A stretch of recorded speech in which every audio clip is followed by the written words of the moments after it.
নমস্কার,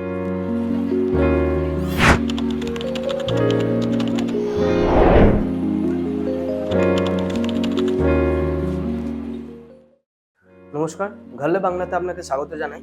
আপনি কি 2025-এ ভারতে প্রপার্টিতে ইনভেস্ট করতে চাইছেন, কিন্তু বুঝতে পারছেন না কোন শহরে ইনভেস্ট করলে সবচেয়ে বেশি লাভ হবে? তাহলে আজকের ভিডিওটি আপনার জন্য। চলুন জেনে নেওয়া যাক ভারতের সেরা শহরগুলির কথা যেখানে ইনভেস্ট করলে সবচেয়ে বেশি লাভজনক হতে পারে। প্রথমে বলবো কেন শহর নির্বাচন গুরুত্বপূর্ণ। প্রপার্টি ইনভেস্টমেন্টের লোকেশনই সব।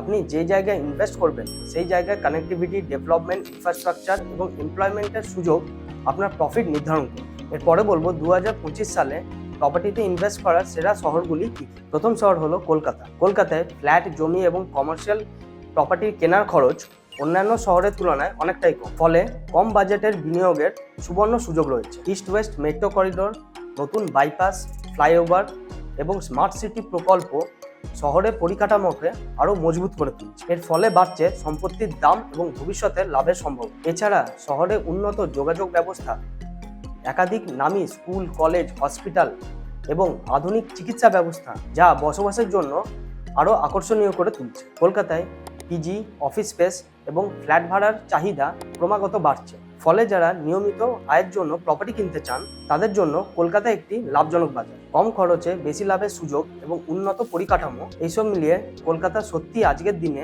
সম্পত্তি বিনিয়োগের সেরা ঠিকানা। এর পরের শহরটি হলো হায়দ্রাবাদ। হায়দ্রাবাদ ইতিমধ্যে আইটি হাব এবং টেক ইন্ডাস্ট্রির জন্য জনপ্রিয়। 2025 সালে নতুন মেট্রো প্রজেক্ট, লজিস্টিক হাব এবং ডেটা সেন্টারগুলো এই শহরটিকে আরও আকর্ষণীয় করে তুলছে। প্রপার্টির দাম এখনও তুলনামূলক কম, কিন্তু চাহিদা দ্রুত বাড়ছে। পরের শহরটি হলো বেঙ্গালুরু। টেক হাব হিসাবে বেঙ্গালুরু সবসময় চাহিদার শীর্ষে। আইটি হাব হিসাবে পরিচিত এই শহরটি ইনভেস্টরের জন্য সবসময় পছন্দের তালিকায় রয়েছে। সাউথ ব্যাঙ্গালোর এবং হোয়াইটফিল্ড অঞ্চলে এখন প্রচুর প্রজেক্ট তৈরি হচ্ছে।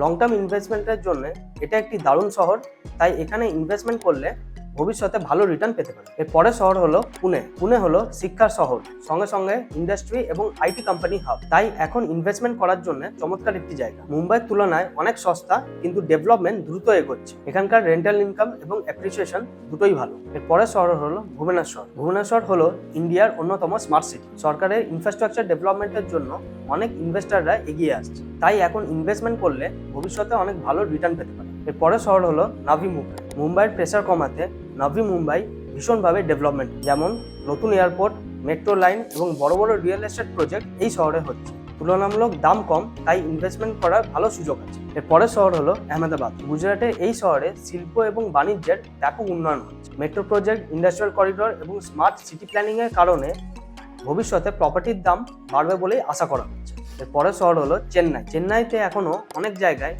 ফ্ল্যাট এবং জমি সস্তায় পাওয়া যায়, বিশেষ করে শহরের বাইরে এবং পেরিফেরিতে। শহরের উন্নত রোড নেটওয়ার্ক এবং বাণিজ্যিক ফ্যাসিলিটির কারণে 2025 সালে ইনভেস্টমেন্টের জন্য লাভজনক হতে পারে। এরপরের শহর হলো কোচি। কেরালার এই শহরটি ধীরে ধীরে বড় হাব হয়ে উঠছে, বিশেষ করে ট্যুরিজম এবং ইমিগ্রেন্টসদের জন্য।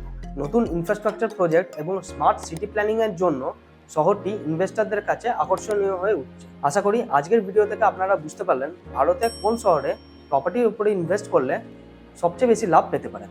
এই শহরগুলি শুধু আজকের জন্য নয়, ভবিষ্যতের জন্য অনেক সম্ভাবনা হয়। তবে বিনিয়োগ করার আগে লোকাল বাজার যাচাই করে নেবেন, ডেভেলপারের ব্যাকগ্রাউন্ড এবং প্রপার্টি ডকুমেন্টস অবশ্যই চেক করে নেবেন। ভিডিওটি যদি ভালো লাগে লাইক এবং শেয়ার করবেন, এবং প্রপার্টি রিলেটেড ভিডিও পাওয়ার জন্য ঘরলে বাংলা চ্যানেলটিকে সাবস্ক্রাইব করে পাশের বেল আইকনটি প্রেস করে দেবেন।